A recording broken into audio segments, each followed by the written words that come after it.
Hello, this is John Vadis, the owner of SurfaceLink.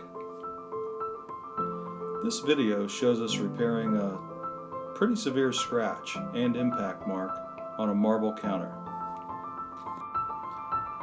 One of the challenges in removing the scratch is to feather out the repair area so that all the sanding, grinding, honing, polishing don't create a dip or a depression at the repair.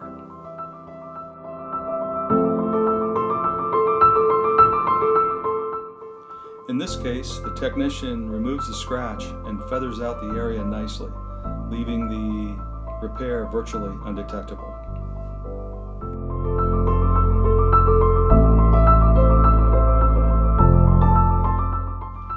SurfaceLink repairs granite, marble, engineered stone, and solid surface as well. If you'd like our help, please give us a call, and we sure hope you enjoy the video.